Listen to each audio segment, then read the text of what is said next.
ಎಲ್ಲರಿಗೂ ನಮಸ್ಕಾರ. ಮಾಹಿತಿ ಮನೆ ಕನ್ನಡ ಯೂಸ್ಫುಲ್ ಟಿಪ್ಸ್ ಚಾನಲ್ಗೆ ನಿಮ್ಮೆಲ್ಲರಿಗೂ ಸ್ವಾಗತ. ಇವತ್ತಿನ ಈ ವಿಡಿಯೋದಲ್ಲಿ ನಾವು ನವರಾತ್ರಿ 10 ದಿನಗಳು ಕೂಡ ಸಂಪೂರ್ಣವಾದ ಪೂಜಾ ವಿಧಾನವನ್ನ ನಾವು ಈ ವಿಡಿಯೋದಲ್ಲಿ ತಿಳಿಸ್ಕೊಡ್ತಾ ಇದ್ದೀವಿ. ಹಾಗಾಗಿ ವಿಡಿಯೋನ ಎಲ್ಲೂ ಕೂಡ ಸ್ಕಿಪ್ ಮಾಡದೆ ನೋಡಿ. ಹಾಗೆ ನೀವು ಇದೇ ಮೊದಲು ನಮ್ಮ ವಿಡಿಯೋಗಳನ್ನ ನೋಡ್ತಾ ಇದ್ರೆ ಚಾನಲ್ಗೆ ಸಬ್ಸ್ಕ್ರೈಬ್ ಆಗಿಲ್ಲ ಅಂದ್ರೆ ದಯವಿಟ್ಟು ಚಾನಲ್ ಅನ್ನ ಸಬ್ಸ್ಕ್ರೈಬ್ ಮಾಡ್ಕೊಳ್ಳಿ. ವಿಡಿಯೋ ಇಷ್ಟ ಆದಲ್ಲಿ ಕೊನೆಯದಾಗಿ ಒಂದು ಲೈಕ್ ಕೊಡೋದನ್ನ ಮರಿಬೇಡಿ. ಬನ್ನಿ ಹಾಗಿದ್ರೆ ವಿಡಿಯೋನ ಶುರು ಮಾಡೋಣ. ಇನ್ನು ಕಲಶ ಪ್ರತಿಷ್ಠಾಪನೆ ಮಾಡ್ಕೊಳ್ಳಿ ನವರಾತ್ರಿ 9 ದಿನಗಳು ದುರ್ಗಾದೇವಿಯ ಪೂಜೆಯನ್ನ ಯಾವ ರೀತಿಯಾಗಿ ಸರಳವಾಗಿ ಮಾಡ್ಕೊಳ್ಬಹುದು ಅಂತ ನೋಡ್ತಾ ಹೋಗೋಣ. ಮೊದಲನೇದಾಗಿ ಒಂದು ಪೀಠವನ್ನ ಸಿದ್ಧತೆ ಮಾಡ್ಕೋಬೇಕು. ಪೀಠವನ್ನ ಶುಭ್ರವಾಗಿ ಒರೆಸ್ಕೊಂಡು ಅದರ ಮೇಲೆ ಅಷ್ಟದಳ ಪದ್ಮದ ರಂಗೋಲಿಯನ್ನ ಹಾಕೋಬೇಕು. ನಂತರ ಅದರ ಮೇಲೆ ಸ್ವಲ್ಪ ಅರಿಶಿನ, ಕುಂಕುಮ, ಅಕ್ಷತೆಯನ್ನ ಹಾಕಿಕೊಂಡು ನಿಮ್ಮ ಮನೆಯಲ್ಲಿ ದುರ್ಗಾದೇವಿಯ ಫೋಟೋ ಇದ್ರೆ ಫೋಟೋವನ್ನೆಲ್ಲ ಚೆನ್ನಾಗಿ ಒರೆಸ್ಕೋಬೇಕು. ನಂತರ ಅರಿಶಿನ, ಕುಂಕುಮವನ್ನ ದೇವರ ಫೋಟೋಗೆ ಇಡಬೇಕಾಗುತ್ತೆ. ದುರ್ಗಾದೇವಿಯ ಫೋಟೋ ಇಲ್ಲ ಅಂತ ಅನ್ನೋರು ಲಕ್ಷ್ಮೀ ದೇವಿಯ ಫೋಟೋ ಅಥವಾ ಸರಸ್ವತಿ ದೇವಿಯ ಫೋಟೋವನ್ನ ಕೂಡ ಇಟ್ಕೊಳ್ಬಹುದು. ನಂತರ ದುರ್ಗಾದೇವಿಯ ಫೋಟೋದ ಬಲಭಾಗದಲ್ಲಿ ಒಂದು ತಟ್ಟೆಯ ಮೇಲೆ ಅಕ್ಕಿಯನ್ನ ಹಾಕಿ ಅಕ್ಕಿಯ ಮೇಲೆ ಅಷ್ಟದಳದ ರಂಗೋಲಿಯನ್ನ ಬಿಡಿಸಿ ಅದರ ಮೇಲೆ ದೀಪವನ್ನ ಇಡಬೇಕು. ಈ ದೀಪವನ್ನ ನಾವು ಅಖಂಡ ದೀಪವಾಗಿ ಕೂಡ ಹಚ್ಚಬಹುದು ಅಥವಾ ಅಖಂಡ ದೀಪ ಹಚ್ಚೋಕೆ ಸಾಧ್ಯ ಇಲ್ಲ, ಕೆಲವೊಂದು ನಿಯಮಗಳನ್ನ ನಮಗೆ ಪಾಲನೆ ಮಾಡೋದಕ್ಕೆ ಆಗಲ್ಲ ಅನ್ನೋರು ಖಂಡಿತವಾಗಿಯೂ ಬೆಳಗ್ಗೆ ಮತ್ತು ಸಾಯಂಕಾಲ ಈ ದೀಪವನ್ನ ಹಚ್ಚಬೇಕಾಗುತ್ತೆ. ನಿಮ್ಮ ಮನೆಯಲ್ಲಿ ಕಾಮಾಕ್ಷಿ ದೀಪ ಅಥವಾ ಗಜಲಕ್ಷ್ಮಿ ದೀಪ ಇದ್ರೂ ಕೂಡ ಅದನ್ನ ಈ ರೀತಿಯಾಗಿ ನೀವು ಹಚ್ಚಬಹುದು. ಈ ದೀಪ ಯಾವಾಗ್ಲೂ ಉರಿತಾ ಇರಬೇಕು ಅನ್ನೋ ಅಗತ್ಯನೂ ಏನೂ ಇಲ್ಲ. ಬೆಳಗ್ಗೆ ಮತ್ತು ಸಂಜೆ ಈ ದೀಪಕ್ಕೆ ಎಣ್ಣೆ ಅಥವಾ ತುಪ್ಪವನ್ನ ಹಾಕಿ ಹಚ್ಚಿದರೆ ಸಾಕು.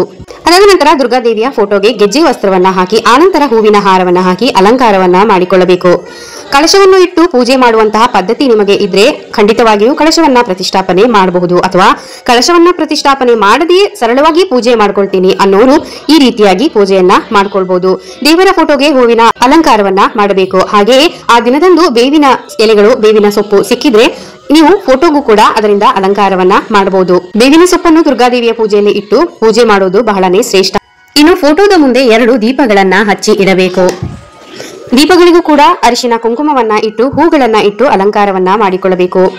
ಅದಾದ ನಂತರ ನಾವು ಮೊದಲಿಗೆ ದುರ್ಗಾದೇವಿಯ ಪೂಜೆ ಪ್ರಾರಂಭ ಮಾಡೋದಕ್ಕೂ ಮುಂಚೆನೆ ಗಣಪತಿಯ ಪೂಜೆಯನ್ನ ಮಾಡಿಕೊಳ್ಳಬೇಕಾಗುತ್ತೆ. ಮಾಡುವಂತಹ ಪೂಜೆಯಲ್ಲಿ ಯಾವುದೇ ವಿಘ್ನಗಳು ಬಾರದೆ ಇರಲಿ ಅಂತ ಗಣಪತಿಯನ್ನ ಬೇಡಿಕೊಂಡು ಗಣಪತಿಯ ಯಾವುದಾದ್ರೂ ಚಿಕ್ಕ ಸ್ತೋತ್ರಗಳನ್ನ ಹೇಳಿಕೊಂಡು ಗಣಪತಿಗೆ ಅರಿಶಿನ, ಕುಂಕುಮ, ಅಕ್ಷತೆ ಹಾಗೂ ಹೂಗಳನ್ನ ಇಟ್ಟು ಅಲಂಕಾರವನ್ನ ಮಾಡಿಕೊಳ್ಳಬೇಕು. ಗಣಪತಿಯ ವಿಗ್ರಹ ಇದ್ರೂ ಸರಿನೇ ಅಥವಾ ಫೋಟೋ ಇದ್ರೂ ಸರಿನೇ, ಒಟ್ಟಾರೆಯಾಗಿ ಗಣಪತಿಯ ಪೂಜೆಯನ್ನ ಮೊದಲನೇದಾಗಿ ನಾವು ಮಾಡ್ಕೊಳ್ಬೇಕಾಗುತ್ತೆ. ಗಣಪತಿಯ ಪೂಜೆ ಆದ ನಂತರ ದುರ್ಗಾದೇವಿಯ ಪೂಜೆಯನ್ನ ಶುರು ಮಾಡಬೇಕಾಗುತ್ತೆ. ದೀಪವನ್ನ ಹಚ್ಚಿದ ನಂತರ ಅಗರಬತ್ತಿ ಮತ್ತು ಧೂಪಗಳನ್ನ ಮಾಡಬೇಕು. ಇನ್ನು ನಿಮ್ಮ ಮನೆಯಲ್ಲಿ ಲಕ್ಷ್ಮೀ ವಿಗ್ರಹ ಇದ್ರೂ ಕೂಡ ಅದನ್ನ ದುರ್ಗಾದೇವಿಯ ಫೋಟೋ ಮುಂದೆ ಒಂದು ತಟ್ಟೆಯಲ್ಲಿ ವಿಗ್ರಹವನ್ನ ಇಟ್ಟುಕೊಂಡು ಲಕ್ಷ್ಮೀ ವಿಗ್ರಹಕ್ಕೂ ಕೂಡ ಮೊದಲಿಗೆ ಅಭಿಷೇಕವನ್ನ ಮಾಡಿಕೊಳ್ಳಬೇಕಾಗುತ್ತದೆ. ನಂತರದಲ್ಲಿ ಅರಿಶಿನ, ಕುಂಕುಮ, ಅಕ್ಷತೆಯನ್ನ ಲಕ್ಷ್ಮೀ ದೇವಿಯ ವಿಗ್ರಹಕ್ಕೆ ಸಮರ್ಪಣೆ ಮಾಡಿ ಅರ್ಚನೆಯನ್ನ ಮಾಡಿಕೊಳ್ಳಬೇಕು.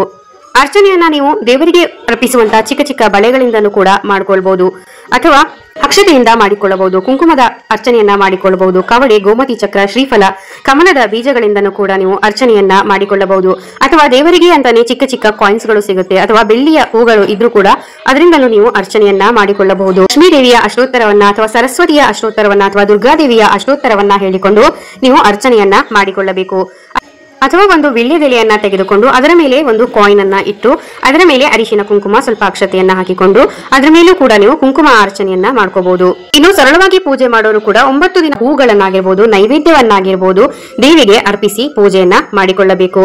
ಅರ್ಚನೆಯನ್ನ ಆದ ನಂತರ ಮತ್ತೊಮ್ಮೆ ನೀವು ಧೂಪವನ್ನ ತೋರಿಸಬೇಕಾಗುತ್ತೆ.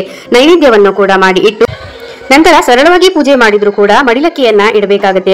ಮಡಿಲಕ್ಕಿ ಅಂದ್ರೆ ಸರಳವಾಗಿ ವೀಳ್ಯದೆಲೆ, ಅಡಿಕೆ, ದಕ್ಷಿಣೆ ಹಾಗೂ ಬಳೆ, ಬ್ಲೌಸ್ ಪೀಸ್, ನಿಂಬೆಹಣ್ಣು ಈ ರೀತಿಯಾಗಿ ಸರಳವಾಗಿ ಕೂಡ ನೀವು ಮಡಿಲಕ್ಕಿಯನ್ನ ಇಡಬಹುದು. ಇದನ್ನೆಲ್ಲ ದೇವಿಯ ಬಲಭಾಗದಲ್ಲಿ ನೀವು ಇಡಬೇಕು. ನಂತರ ಒಂದು ಕಾಯಿಯನ್ನ ಒಡೆದು ಕೂಡ ನೈವೇದ್ಯವಾಗಿ ಮಾಡಬೇಕು.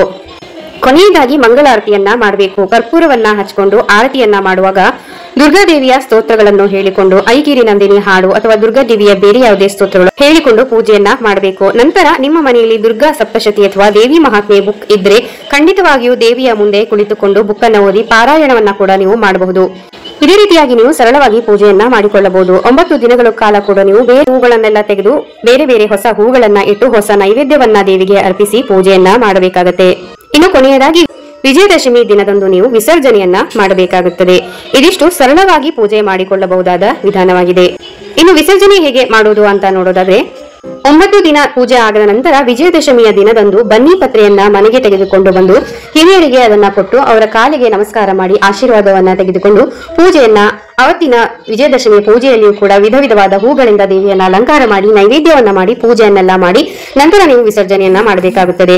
ವಿಸರ್ಜನೆಯನ್ನ ಸಾಧ್ಯವಾದಷ್ಟು ಸಾಯಂಕಾಲದ ಸಮಯದಲ್ಲಿ ಮಾಡಿದರೆ ಉತ್ತಮ. ಪೂಜೆ ಎಲ್ಲ ಆದ ನಂತರ ನೈವೇದ್ಯವನ್ನೆಲ್ಲ ಅರ್ಪಿಸಿ ಆದ ನಂತರ ಕೆಂಪಾರತಿಯನ್ನು ಮಾಡಿದ ನಂತರ ದೇವಿಯ ಫೋಟೋ ಇಟ್ಟಿದ್ರೆ ನೀವು ಬಲಭಾಗಕ್ಕೆ ಆ ಫೋಟೋವನ್ನ ಸರಿಸಬೇಕು ಮತ್ತು ಬಲಭಾಗದಿಂದ ಹೂವನ್ನು ಕೂಡ ಸರಿಸಬೇಕಾಗುತ್ತದೆ.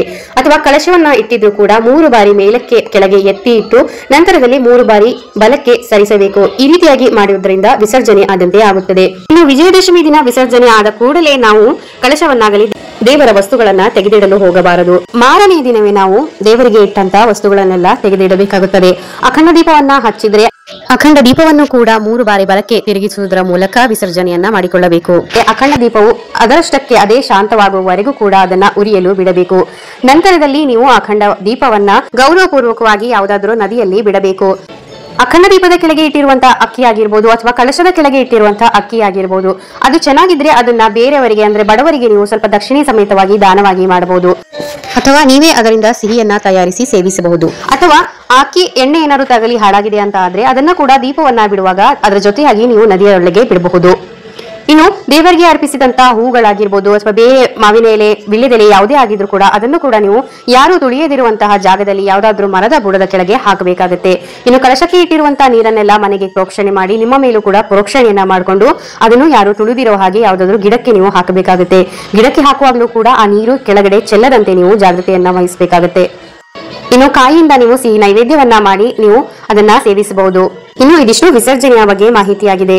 ನವರಾತ್ರಿಯ 10 ದಿನಗಳು ಕೂಡ ಯಾವ ರೀತಿಯಾಗಿ ಸರಳವಾಗಿ ಕಳಶ ಸ್ಥಾಪನೆ ಮಾಡದೆ ಅಖಂಡ ದೀಪವನ್ನ ಹಚ್ಚದೆ ಪೂಜೆಯನ್ನ ಮಾಡ್ಕೋಬಹುದು. ಹಾಗೂ ಕಾಲ ದೇವಿಗೆ ಯಾವ ನೈವೇದ್ಯವನ್ನ ಅರ್ಪಿಸಬೇಕು, ಯಾವ ಹೂಗಳನ್ನ ಅರ್ಪಿಸಿ ನಾವು ಪೂಜೆ ಮಾಡಬೇಕು, ಯಾವ ರೀತಿಯಾಗಿ ಪೂಜೆಯನ್ನ ಮಾಡ್ಕೋಬೇಕು, ಮಡಿಲಕ್ಕೆ ಯಾವ ರೀತಿಯಾಗಿ ಇಡಬೇಕು ಅನ್ನುವ ಸಂಪೂರ್ಣವಾದ ಮಾಹಿತಿಯನ್ನ ನಾವು ನಿಮ್ಮನ್ನ ಈಗಾಗಲೇ ನಾವು ಚಾನೆಲ್ ಅಲ್ಲಿ ಅಪ್ಲೋಡ್ ಮಾಡಿದ್ದೀವಿ. ಆ ವಿಡಿಯೋಗಳನ್ನ ಕೂಡ ನೋಡಿ. ಈ ವಿಡಿಯೋ ನಿಮಗೆ ಇಷ್ಟ ಆಗಿದೆ ಅಂತ ಆದ್ರೆ ವಿಡಿಯೋನ ಲೈಕ್ ಮಾಡೋದನ್ನ ಮರಿಬೇಡಿ. ನೀವು ಇದೇ ಮೊದಲು ನಮ್ಮ ವಿಡಿಯೋಗಳನ್ನ ನೋಡ್ತಾ ಇದ್ರೆ ನಮ್ಮ ಚಾನಲ್ ಅನ್ನ ದಯವಿಟ್ಟು ಸಬ್ಸ್ಕ್ರೈಬ್ ಮಾಡ್ಕೊಳ್ಳಿ ಅಂತ ಹೇಳ್ತಾ ಮತ್ತೊಂದು ಉಪಯುಕ್ತ ಮಾಹಿತಿಯೊಂದಿಗೆ ಮತ್ತೆ ಸಿಗ್ತೀವಿ. ಅಲ್ಲಿವರೆಗೂ ನಗ್ತಾ ಇರಿ. ಶುಭ ದಿನ. ಧನ್ಯವಾದಗಳು. ಸರ್ವೇ ಜನ ಸುಖಿನೋ ಭವಂತು.